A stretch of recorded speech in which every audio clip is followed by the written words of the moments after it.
A good evening and a really good morning. Spent time getting briefed by Generals McKenzie and his team at CENTCOM and General Clark at his team at SOCOM.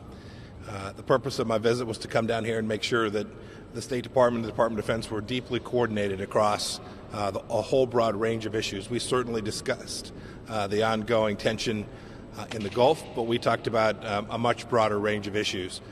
If we're to deliver at the State Department on the President's diplomatic objectives, we have to be tightly woven with our military. And I appreciate General McKenzie, General Clark, and their teams spending time with me and my team today to make sure we were doing just that.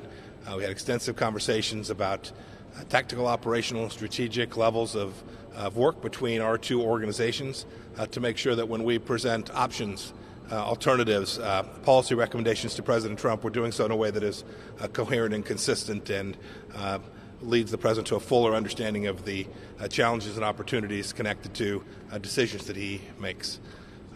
We certainly, as I said, spoke about the challenges in Iran. We talked about the CENTCOM decision that Secretary Shanahan and the President approved to move 1,000 more Americans into theater to make sure that we're in a position to do the right thing, which is to continue to work to convince the Islamic of Iran that we are serious and to deter them from further aggression in the region.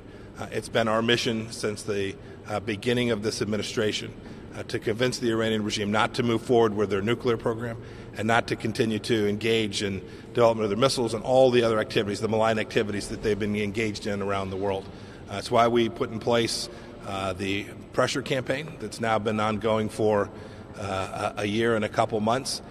It's been very effective, and now we need to make sure that we continue to do that so that we ultimately get the opportunity to convince Iran that it's not in their best interest to behave in this way. We all have to remember this isn't just 2.5 years or 5 years. This is 40 years of Iranian activity that has led us to this point. And to reestablish deterrence is a challenge, but one that I know the Trump administration is up to. And we're working hard each and every day, both in the State Department and the Department of Defense and all of the elements of the United States government to achieve that. And with that, I'm happy to take a couple questions. Go ahead. Are there any Yes, ma'am. conversations either directly or through third parties with Iran to try and deconflict the situation in the Persian Gulf? Almost certainly. President Trump had sent President Abe to take a message of his to the leadership in Iran. You have to remember, these are messages for the leadership. I think the Iranian people are being woefully misserved by that leadership. But yes, we're engaged in, we have been engaged in many messages, even this moment right here, communicating to Iran that we are there to deter aggression. President Trump does not want war. And we will continue to communicate that message while doing the things that are necessary to protect American interests in the region. Japan and Germany have asked for additional proof of the attack on the tankers, and you said Sunday that you were going to provide that. When are we expected to see that? Yeah, we'll continue to provide additional information about those attacks, but we shouldn't focus on just those two attacks. Since the beginning of May, there are now over a half dozen different instances of Iranian attacks in the region. Some thwarted, some not successfully thwarted, and actually they had an impact. But I saw, just as I walked in here, Chancellor Merkel say that she thought there was strong evidence that Iran had engaged in this activity. We'll continue to work with partners all around the world. It's worth reminding everyone here, you have China that depends enormously on energy transiting the Strait of Hormuz. You have South Korea, Indonesia, Japan, all of whom have an enormous interest in ensuring there's freedom of navigation throughout this waterway. The United States is prepared to do its part, but every nation that has a deep interest in protecting that shipping lane so that energy can move around the world and support their economies needs to make sure they understand the real threat to their interests in the region and the real threat to their country's economies if we're not successful in doing that. Mr. Secretary, because of where this is occurring, it obviously falls within the operating theater of U.S. Special Operations Command and Central Command.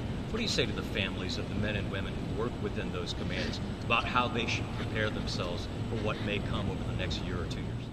Look, the first thing I'd do is say thank you to them for their service to the nation. I know many of these young men and women, they are talented, capable, aggressive. They have put us in the place where we have this opportunity to deter Iran. And what I'd say to them is what I say to everyone who's engaged in this kind of service. America is deeply appreciative. We are providing them with the resources they need to be successful, to continue to engage in the activities in a way that will deliver good outcomes, and to thank them for their willingness to take this ultimate risk that every service member faces.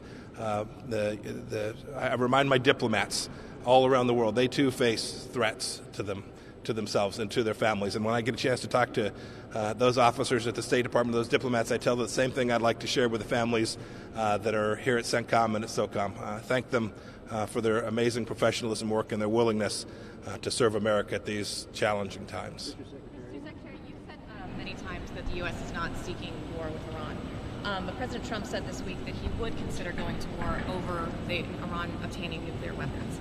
Is that something that was discussed here today at CENTCOM? And can you give us any more details as to the different kinds? When we saw you on Sunday, you said military options were, of course, something that was being considered. Can you give us any more details about those discussions today? Look, one of the purposes of my visit today was to make sure that we were coordinated. The responsibility for diplomacy, achieving the strategic outcomes that President Trump has sent forth, falls on all of us, but the State Department has the first oar in the water on that. But we can't do that without making sure that we have the capability to respond if Iran makes a bad decision. If it makes a decision to go after an American or an American interest, or to continue to proliferate its nuclear weapons program. And so we talked about a broad range of issues here today across all of that spectrum. I know that the soldiers, sailors, and airmen and Marines inside of CENTCOM are ready to respond to any threat that the Islamic of Iran should present to the United States. And we talked about each of those and how to make sure that we were in sync and how we would prepare those options for the President of the United States. Of coming here to Tampa to talk with generals rather than talk with generals at the Pentagon? And should your trip here be a message to Iran? So I talk with generals at the Pentagon all the time too, so these are not mutually exclusive options. But it was important for me to get here into the headquarters where a lot of this work is doing. It made sure we didn't have to send a whole bunch of folks up to meet me in Washington. I got a chance to meet with not only those two leaders, but their teams today. And they got a chance in turn to hear how the State Department is thinking about this problem and how we're delivering deterrence in the region and reinforce with them the strategic objectives of the United States of America. So it was important and valuable to me to get here so that I could talk to a broader range of leaders and hear at a more granular level all of the great work that they've been engaged in. Great. I'll take one more. Anything to say about that? Yeah, I don't have anything to add to that. I'll say only this. It is the case that in May we had over 140,000 illegal immigrants enter to this nation unlawfully. It is an important undertaking to ensure that we have sovereignty and security at our southern border. And so every action this administration is taking is designed to do just that. President Trump's been unambiguous, very clear. I worked personally on an arrangement with Mexico now a week and a few days ago. I am confident that we will get that under control, and it is important. It's important for American national security that we do, in fact, achieve that. Thank you all.